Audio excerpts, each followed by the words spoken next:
दोस्तों, फाइनली आज 2 साल बाद मैं रात के 9:30 बजे ये वीडियो बना रहा हूँ। आज से 2 साल पहले मैंने अपना एक चैनल बनाया था कैडेट हेमंत के नाम से। मैंने उस चैनल पे कुछ नया करने की शुरुआत करी। मैंने सोचा मैं थोड़ी बहुत अपनी क्रिएटिविटी दिखाऊंगा, थोड़ी अपनी जर्नी के बारे में बताऊंगा, अ, लोगों से कनेक्ट होऊंगा उसके थ्रू। मैंने वो शुरू करा आज से 2 साल पहले।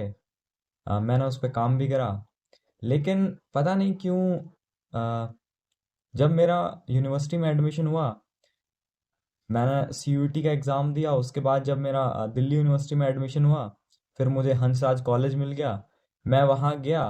फिर मैंने अपनी जो कॉलेज की जर्नी थी, मैंने जहाँ से स्टार्ट करी, उस बीच मैं ये भूल गया मैंने जो काम स्टार्ट करा था वो मैं कहीं ना कहीं वहाँ इस वजह से काम कंटिन्यू नहीं कर पाया। मुझे लगा कि लोग देखेंगे तो कैसे रिएक्ट करेंगे, कैसे जज करेंगे। कहीं ना कहीं सेल्फ कॉन्फिडेंस मैंने उतना नहीं रखा, थोड़ा अपने ऊपर डाउट करा। और उसके चलते गया तो था मैं कॉलेज में बड़े सपने लेके कि मैं वहाँ जाऊँगा, वहाँ की लाइफ एक्सप्लोर करूँगा, लोगों से कनेक्ट करूँगा, लोगों को बताऊँगा कि मैंने वहाँ क्या देखा, मैं वहाँ तक कैसे पहुँचा। लेकिन मैं कहीं ना कहीं उस जर्नी में कहीं ना कहीं मैं रुक गया बीच में। लेकिन आज मैं 2 साल बाद अपनी उस जर्नी को वापस स्टार्ट करने जा रहा हूँ।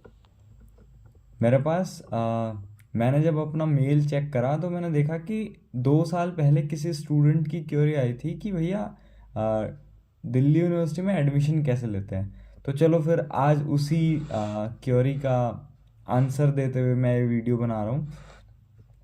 बेसिकली आपको दिल्ली यूनिवर्सिटी में एडमिशन लेने के लिए आपको करना ही होता है कि जब आप 12th क्लास में हो, उसी टाइम जब आपके बोर्ड के एग्ज़ाम्स हो रहे होते हैं। जैसे मैं राजस्थान बोर्ड से था, तो हमारे एग्ज़ाम्स मार्च के आसपास होते हैं। तो मार्च के आसपास सीयूईटी का रजिस्ट्रेशन फॉर्म निकलता है। उस टाइम आपको रजिस्टर करना होता है सीयूईटी की वेबसाइट पे जाके। वेबसाइट का लिंक मैं डिस्क्रिप्शन में दे दूंगा आपको। वहाँ पे आपको जाके सीयूईटी के लिए रजिस्टर करना होता है। उसके बाद सीयूईटी का एग्ज़ाम जो है वो एनटीए करवाता है, जो कि नेशनल टेस्टिंग एजेंसी है उसका। आप जिस भी सब्जेक्ट में अपना ग्रेजुएशन करना चाहते हो, उस सब्जेक्ट में आपको प्री रेक्विजिट होती है यूनिवर्सिटी की कि उस सब्जेक्ट में आपका एग्ज़ाम क्वालिफाई होना चाहिए। और जैसे मैं फिज़िक्स ऑनर्स से था, तो फिज़िक्स ऑनर्स करने के लिए आपको यूनिवर्सिटी की जो प्री रेक्विजिट है वो ये है कि आपको मैथ्स का एग्ज़ाम देना होता है, आपको फिज़िक्स का एग्ज़ाम देना होता है, और आपको केमिस्ट्री का एग्ज़ाम देना होता है। ऐसे ही अलग अलग कोर्सेज के लिए यूनिवर्सिटी की अलग अलग प्री रिक्विजिट होती है। तो मैं आपसे वो फाइल शेयर कर दूंगा जिसमें अलग अलग कोर्सेज की प्री रिक्विजिट मेंशन होगी। तो फिर आपको एग्ज़ाम देना होता है।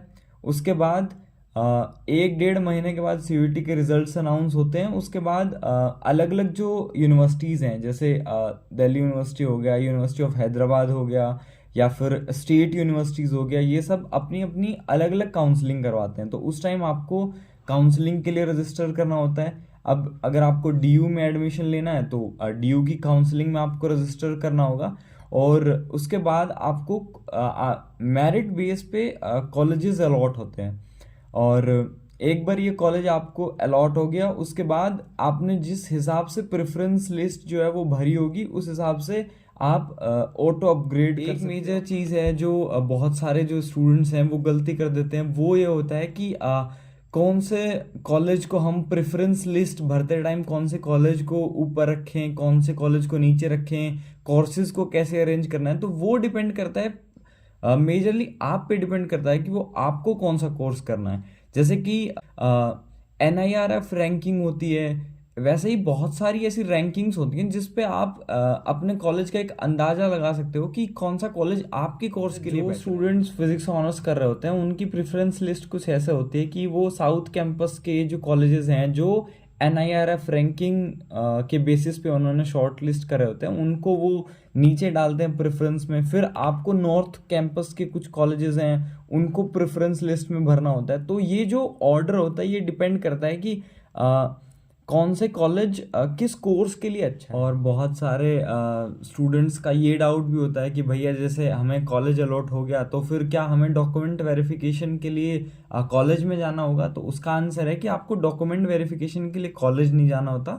डॉक्यूमेंट वेरिफिकेशन आपका जो जिस साइट पे आपने काउंसलिंग आपकी हो रही होती है उसी साइट पे आपको डॉक्यूमेंट्स जो है वो ऑनलाइन सबमिट करने होते हैं। That's all for today. मैंने इस जर्नी को रीस्टार्ट करा है आज 2 साल बाद, तो आई एम होपिंग कि आप लोगों के जो भी डाउट्स हैं वो मैं ले सकूं। तो आप कमेंट सेक्शन में मुझसे अपने डाउट्स पूछ सकते हो। And that's all and thank you.